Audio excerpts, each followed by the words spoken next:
Matter Podcast, YMP, Episode 2, The Sounds of Ethiopia, Emahoi Tsegwe Mariam Gwebru and Mulatu Astatke.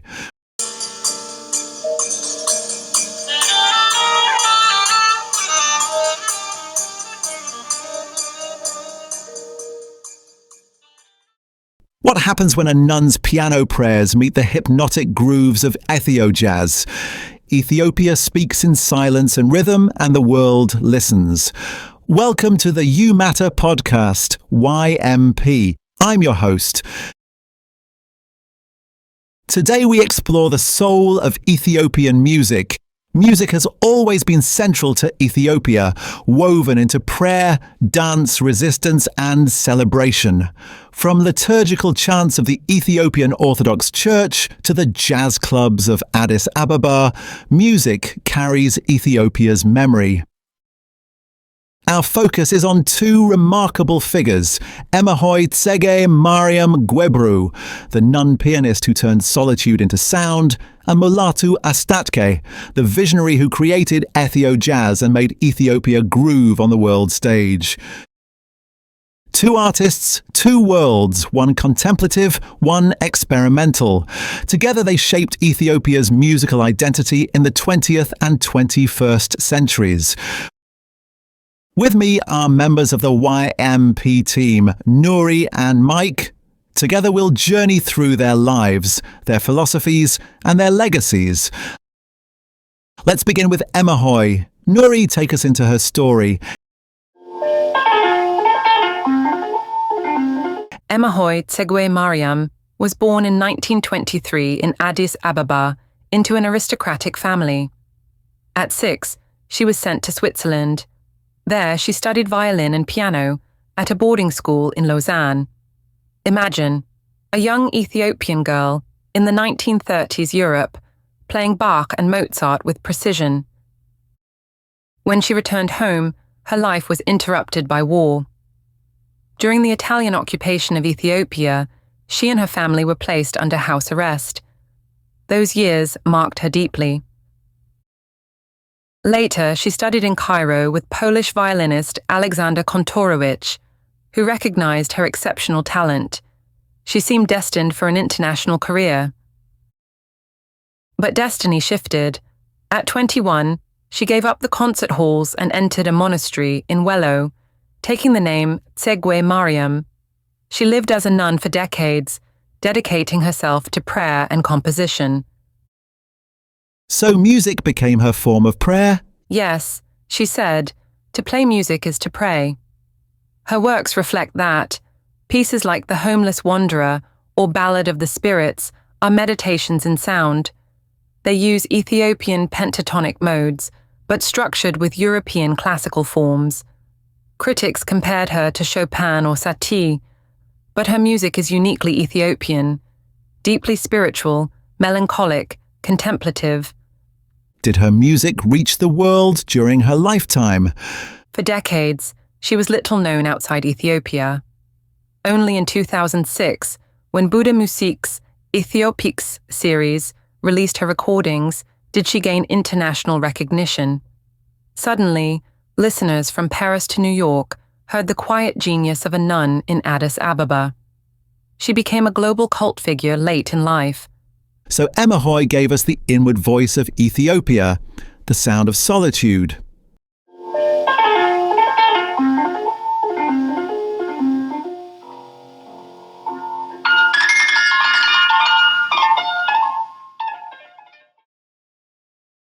Now we turn from the monastery to the nightclub, from silence to rhythm. Mike, tell us about Mulatu Astatke.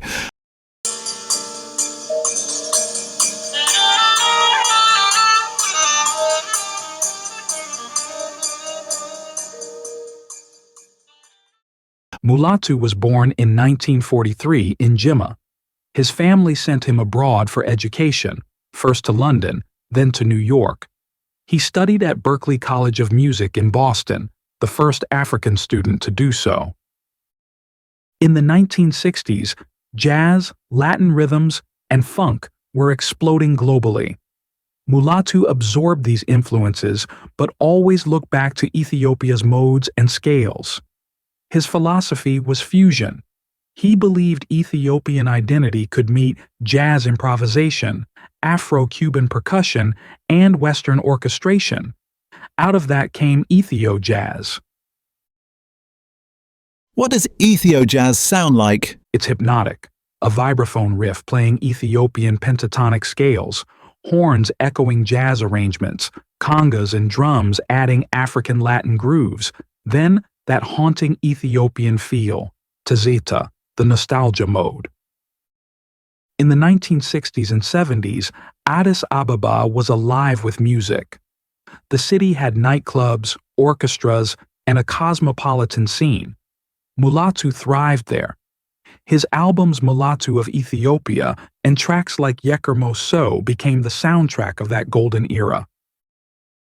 And he carried this sound beyond Ethiopia.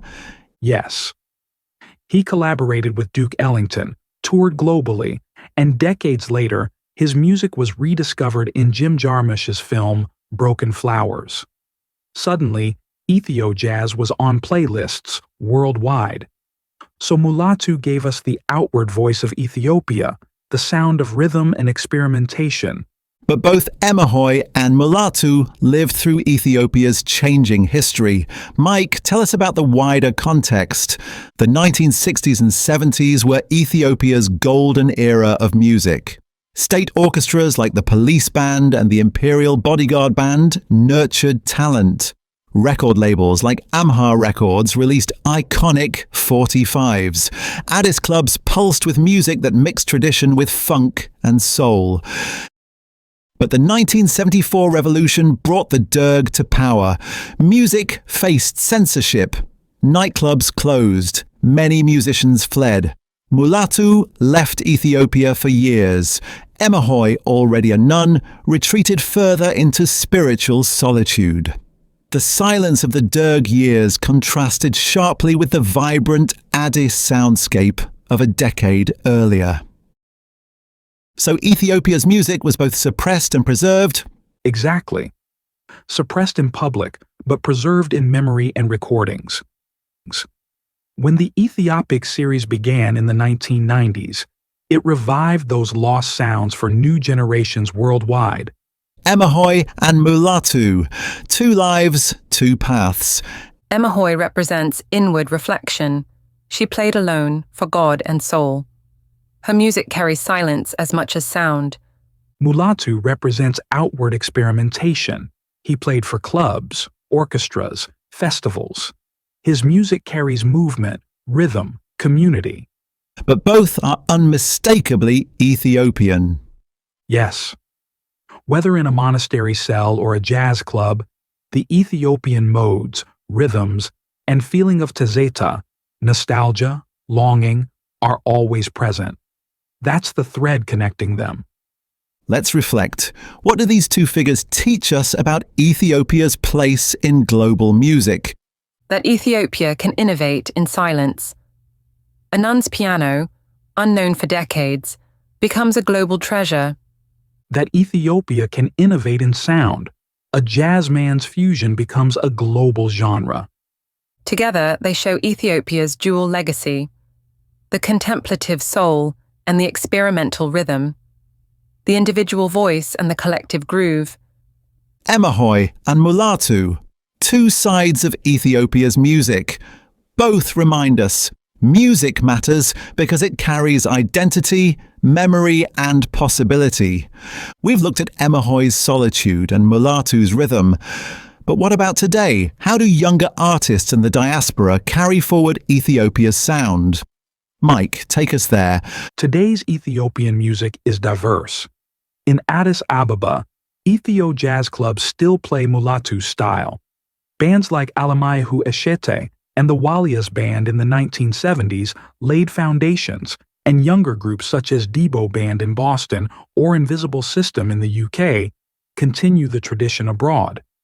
Meanwhile, pianists and composers draw inspiration from Emahoy. Her sheet music, long hidden, is now studied by classical musicians worldwide.